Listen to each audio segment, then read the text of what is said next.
Babae, sigurado ka bang lalabanan mo kami sa billiard? Sa liit mong yan, kaya mo kayang itulak ng cue ang mga bola? Dahil sa magkasunod na komento ng dalawang lalaki ay nagtawanan ng ibang kasamahan nito, inirapan ni Kalista ang mga ito sa kakinuha kay Natalie ang cue stick at walang buhay na nagtanong. Bakit mo naman kasi niisipang makipaglaro sa kanila kung hindi ka naman pala marunong? Napakamot sa ulo si Natalie. Sa kakiyaming tumingin sa isa sa mga lalaking naroon, nang sundan ito ni Kalista ng tingin ay umangat ang isang kilay niya. Kaya pala, may nakorsanadahan pala itong lalaki na sa tansya niya ay kasing edad lang nito, pero talaga namang makapagpigil, hininga ang kagapuhan. Kalista rolled her eyes when that man winked at him. Malawak ang premium VIP room at hindi lang billiard table ang nandoon dahil meron ding mahjong table. Sa kasalukuyan, doon malapit nakaupo si Vincent at kasamang kaibigan nito. Nasulyapan din ni Kalista ang lalaking kumausap sa kanya kanina sa labas.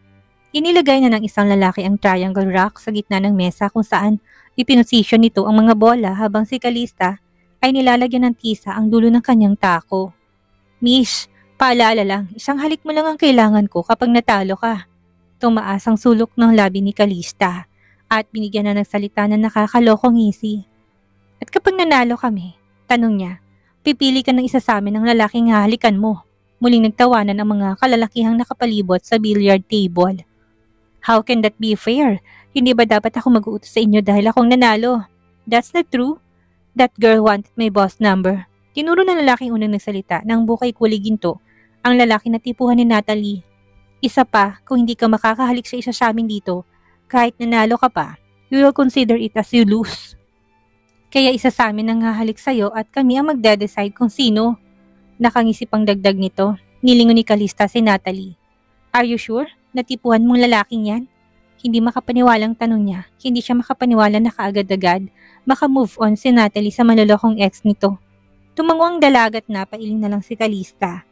Upang simula ng laro ay gumamit sila ng dice at kung sinong makakuha ng pinakamataas na number ang siyang unang titira. At dahil si Kalista ang nakakuha ng 2 6 at ang kalabang na ginto ang buhok ay parehong 1 ang nakuha, ay siya ang unang nagpasabog ng bola sa gitna. Sa unang tira pa lang, pumasok na kaagad ang kulay na nais ni Kalista. At hindi lang yon, sa sunod-sunod na tira na ginawa niya, lahat ng bola ay pumasok at wala man lang natira sa kalaban. Biglang tumahimik ang paligid at bakas sa mukha ng bawat isang pagkamangha. Hindi malang inabot ng 10 minutong laro nila. Kali! Are you serious? Hindi makapaniwalang bulalas ni Natalie na sa buong pagkakataon ay nakaawang ang labi habang nakamasid sa kanyang maglaro. You are a badass! Inirapan to ni Kalista. Stop exaggerating. Swerte lang yun. Dali na at kunin mo na yung number ng gusto mo't lumabas na tayo. Nababagot na utos niya. Sa sulok ng kanyang mga mata ay nakita niya nakamasid sa kanya si Vincent. Sa katunayan, sa buong sandaling naglalaro siya ay nakatingin ito sa kanya. Pero dahil may katabi itong babae, hindi niya ito binigyan pansin. Wait, pigil na lalaking ginintuan ng buhok. Paano nang halik na napanalunan mo? Sa dami ng nagwagapuhang lalaki dito, alam ko mahirapan kang pumili. Gusto na talagang lumabas ni Kalista dahil nasusuffocate na siya sa ingay ng mga kalalakihang ito. Pero dahil sa sinabi ng lalaki, hindi siya kaagad nakakilos. She can choose to escape at hayaan na si Natalie dahil ito naman ang may gusto. Pero hindi siya ganong klaseng babae. Kaya inikot niya sa kabuuan ng silidang paningin at muling nagtagpo ang mata nila ni Vincent. Naningkit ang mga mata nito at tumiimang titig. Malakas ang boses ng lalaki kaya siguradong narinig nito kung anong hinihingi ng lalaki may ginito ang buhok. Kali, puntahan mo na si Tito, talikan! Dahil sa paalala ni Natalie ay biglang iniwas ni Kalista ang mata kay Vincent. Kung hindi niya nakitang babaeng katabi ni Vincent ay kaya pa niya na itong halikan. Pero dahil sa babaeng katabi nito ay iniwas niya ang mata at dumako yun sa lalaking nangulit sa kanya sa labas. Walang sabi-sabing naglakad siya at pinuntahan ito. Ang problema, nakaupo ito sa pinakadulo ng upuan na kinuupuan ni Vincent at wala siyang choice. Kung hindi ang dumaan sa harap ng asawa. Nang mapadaan siya sa tapat nito, hindi niya na ito tinapunan ng tingin. Pero bigla siya nitong pinigilan sa braso at tinila kaya napaupo siya sa kandungan nito. Naghiyawan ng kaibigan ni Vincent nang makitang ginawa nito. Anong ginagawa mo? Pinandilatan niya ito ng mata. Mahina lang ang boses niya at silang dalawa lang ang nakakarinig. Where are you going? Aren't you here to kiss me? Nakangising tanong nito habang matiim pa rin na nakatitig sa kanya. What? Hindi ikaw ang pipiliin ko. Who gave you that idea? Sinubukan niya tumayo pero mahigpit siya nitong niyakap sa bewang. Langhap niya ang alak sa hininga nito na nahahaluan ng mabango nitong hininga. She felt intoxicated at pakiramdam niya nalalasing lalo na't magkadikit ang katawan nila. Say that again.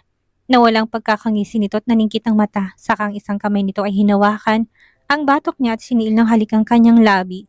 Bago pa siya makahuma at itulak ito ay lumalim ng halik nito. She could taste the bitterness of liquor and make her suffocate. But she could also taste sweetness. Nagpumilit ang dila nito na buksan ng bibig niya upang pumasok sa loob pero nagmatigas siya. Nang matapos ang halikan nila ay sinubsob niyang namumulang mukha sa leg nito dahil sa hiya. 5 segundong lumipas at walang salisalitang tumayo si Calista mula sa hita ni Vinson na tumakbo palabas ng private room habang pinagtitinginan ng mga nandoon. Mabilis siyang sinundan ni Natalie. Kali, sandali! Saan ka pupunta? Let's go home, sagot niya na hindi ito nililingon. Dere-derecho siyang bumaba at kahit na mga waiter at bouncers na binati siya, hindi niya pinansin. The amount of courage she brought was depleted faster than girls changing clothes. Nabutan lamang siya ni Natalie na makalabas na siya sa G's. Tumayo siya sa bouncer na nagbabantay sa labas habang ito'y tila alertong nakabantay sa kanya. Nang makitang balisa niyang muka. May problema po ba, boss? Tanong nito. Umiling si Calista. Ipagtawag mo ako ng taxi. Mababa ang boses na utos niya. Hindi pa rin siya makaget over sa halik na iginawad sa kanya ni Vinson. His lips taste so good and Calista wanted to respond badly if not for the people inside the room staring at them. Pinilig niya ang ulo upang pilit na alisin ng eksena sa isip. Bakit ka pa kukuha ng taxi kung nandito naman si Tito para ihatid ka? Nawala ang imahinasyon ni Calista tungkol sa halik ni Vinson nang marinig ang boses ni Natalie. Nang lingunin niya ito'y nakita niyang asawa na nakasunod sa likuran nito. Kailan pa ito nandito? Pipinghiyaw ng isip niya. Bigla niyang iniwasang mata sa lalaki nang biglang nagtama ang tingin nila. Ah, okay. Nangihinang sagot niya. Gusto sana niyang iwasan ng lalaki pero tila ipinagbabawal yon ng pagkakataon. Hindi nagtagal at nakasakay na sila sa kotse ni Vinson. Ang driver nito ang nagmamaneho dahil ang assistant na si Ishar ay inihatid si Natalie sa bahay nito kaya bukod sa driver, ay silang dalawa lang ang nasa loob ng kotse. Bakit kailangan mo pang ipangalandakan kung gaano kakagaling at makipaglaro sa mga kalalakihang yon? Ganun ba talaga kalaki ang hangad mo na humalik sa ibang lalaki ha? Pwede mo naman akong tawagan para tulungan ka. Hindi naman siguro mahirap yon, hindi ba? Pangaral ni Vinson habang madilim ang mukha na nakatingin sa kanya. His arms were crossed in front of his chest while leaning lazily on the car seat. Inikot ni Calista ang mga mata. Paano kita matatawagan kung hindi ko alam ang number mo? Give me your phone. Wika nito sabay lahad ng palad. Agad naman niyang ibinigay ang hinihingi nito matapos i-unlock yon. Nakasunod ang mata niya sa bawat kilos nito. Matapos nitong isave ang sariling number sa cellphone niya ay saka ito nagsalita. Calista, ito ang tandaan mo. Sa loob ng 3 buwan na kasyal tayo, kaya kong ibigay ang lahat sa'yo. Pwera sa pagmamahal na imposibleng mangyari. Kaya sa susunod na may kailangan ka, ay huwag kang mag-atubiling tawagan ako at tutulungan kita. Nagulat si Calista sa narinig at hindi kaagad nakapagsalita. Nang makabawi ay napaismit siya at matalim ang matang nilingon ito. So pati ang halik na ginawa mo kasama sa freebies, kung kinakailangan ay gagawin ko. Dahil habang kasal tayo ay ayaw ko may marinig na kung ano-ano mula sa ibang tao. At tulad ng ginawa mo kanina, akala mo hindi ko alam na balak mo humalik sa ibang lalaki? Sa tingin mo ba talaga, papayagan kitang mangyari yon? Muling umikot ang mata ni Calista at patamad na tumingin sa labas ng bintana. Kung ganon, hindi ba dapat ikaw din? Kung ayaw mo pala na makipag-ugnayan ako sa ibang lalaki, bakit ikaw mismo nakikipagkita sa ibang babae? Biglang naningkit ang mata ni Vinson at ngumisi. Nagsiselos ka ba? Napaismit si Calista sa narinig, nilingon niya ito at pinandilatan. Ako? Magsiselos? No way! Matigas na kontra niya. Ang totoo ay nakaramdam siya ng konting pait sa lalamunan nang makita itong may kasamang ibang babae. Kaya gusto niyang bumawi at halikan ng estranghero na nakita sa bar na sa tingin niya ay kaibigan din ni Vinson. Nagingit-ngit ang loob niya na muling tumingin sa labas ng bintana. nang biglang tumunog ang phone niya. Niinis niyang kinuha sa bulsa ng suot na pantalon at nang tingnan kung sinong tumatawag ay lalong uminit ang ulo niya. It was her father. Marahil ay nagsumbong na naman ditong mahadera niyang kapatid. Ayaw sana niyang sagutin pero hindi tumigil sa kakatunog ang phone niya. Kaya wala siyang nagawa kung hindi sumuko. Yes pa, patamad na tanong niya. Kalista, ano na naman tong nabalitaan ko? Mula sa kapatid mo na nasa isang bar ka na naman. Ano bang pinaggagawa mo sa buhay? Umuwi ka sa bahay ngayon din. Ang iritableng boses ng kanyang ama ang sumagot sa tanong ni Kalista. Sa sobrang lakas ng boses nito ay nailiyo niya ang phone sa tenga. Pagod ako pa. Kung gusto niyo po akong kausapin, bukas na't uuwi ako. Walang gana niyang sagot. Hindi, kapag sinabi kong umuwi ka ngayon, umuwi ka. Marinagit pa ng kanyang ama. Rinig na rinig sa boses ito kung gaano ito kagalit sa kanya. Nakagat ni Kalista ang labi sa inis. Magmula nang malaman niya na namatay ang kanyang ina, 5 taon nang nakakaraan, ay lalong naging malayo ang loob ng kanyang ama sa kanya dahil mas lagi nitong pinapaboran. Ang paborito nitong anak ay lumalim ang sama ng loob niya dito. Imbis na sumagot ay bigla niyang pinutol ang tawag. Upang makasiguro na hindi na siya nito tawagan ay tuluyan niya ng inoff ang phone at nakapikit na sumandal sa upuan. She is tired of her family's drama. Kung pwede lang natuluyan niyang putulin ang komunikasyon sa kanila'y gagawin niya. Gusto mo bang ihatid kita sa inyo? Biglang tanong ni Vincent na nagpamulat kay Kalista. Her narrowed eyes swept over her husband and she answered in a sore voice. Hindi na kailangan. Hinatid siya ni Vincent sa bahay ng mga to, samantalang ito ay bumalik sa opisina dahil may importante daw itong trabaho na kailangan tapusin. Dahil gabi na, ay dumiretso si Kalista sa kwarto at naligo. Matapos tuyuin ang buhok ay saka siya natulog. Kinabukasan ay umuwi siya sa bahay nila at basag-basag na gamit ang sumalubong sa kanya. Kasunod nun ay malakas na hiyaw ng kanyang ama na balot ng galit. Kalista, ito bang igaganti mo sa akin matapos kitang pag-aralin ng maayos? Ang magtrabaho ka bilang isang hostess sa club? Nabigla si Kalista sa narinig. Hindi siya makapaniwala sa hinabing kasinungalingan ni Patricia. What?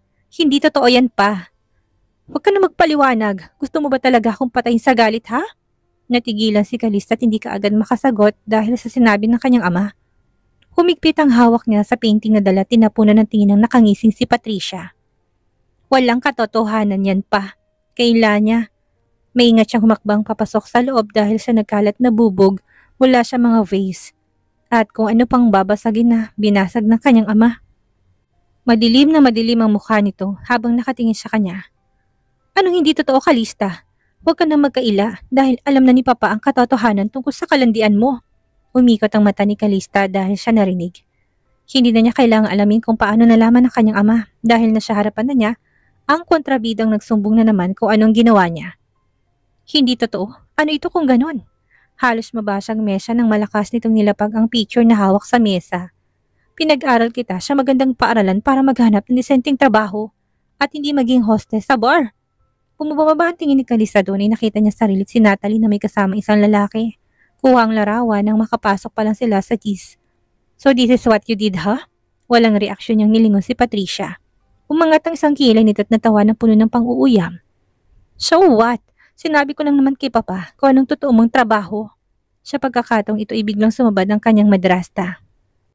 Kalista, nagmamalasakit lang sa'yo si Patricia. Kailangan mong pangalagaan ang karangalan mo bilang isang ardyente. Kahit na sabihin na nating madali kang kumita dahil nagtatrabaho ka sa bar, kapag nalaman niyo ng ibang tao, yung may sasabihin pa rin ng mga yon. Paano na lang? Humintong madrasa sa iba pa nitong sasabihin na matamis nitong nginitian. Huwag kang mag-alala. Alam ko kung paano alagaan ang karangalan ko. Hindi ba dapat ay ang anak mong pagsabihan mo? Isa siyang public figure. Paano na lang kung malaman ng ibang taong iskandal na nasangkutan niya? Inismiran siya ni Patricia at matalim na tinignan. Kalista, huwag kang humabi ng kwento. Kahit kailan, malinis ang pangalan ko.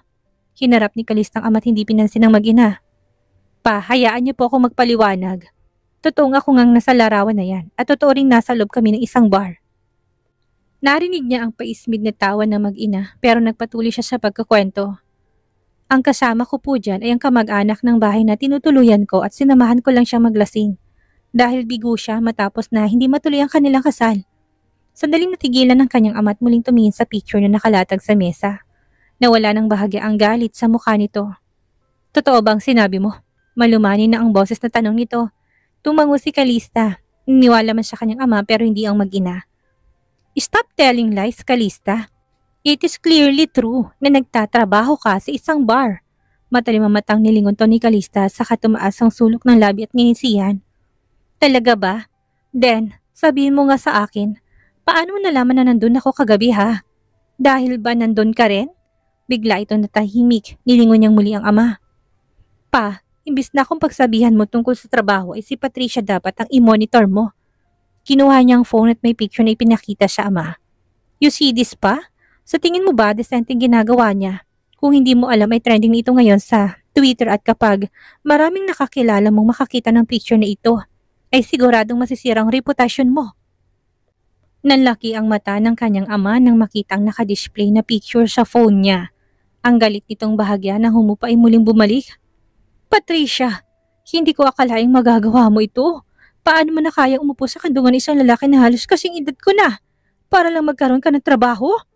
Biglang lumipad ang kamay nito at malakas na sinampal si Patricia.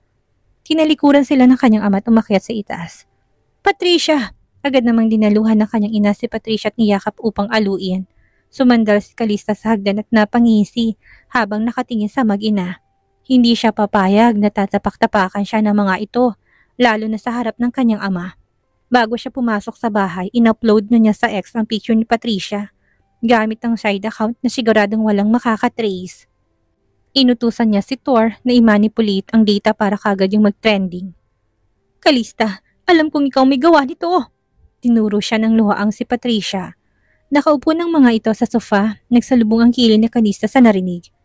Sa tingin mo may panahon ako para dyan. Dapat nga't magpasalamat ka sa akin dahil sinabi ko kay Papa. Kung ibang taong makakita nun at sabihin kay Papa, sigurado kung higit pa dyan sa sampalang makukuha mo. Tumahimik ka na, Kalista.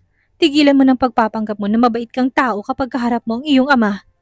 Isa ka lang bastarda at walang papel sa pamamahay na ito. Tandaan mo yan.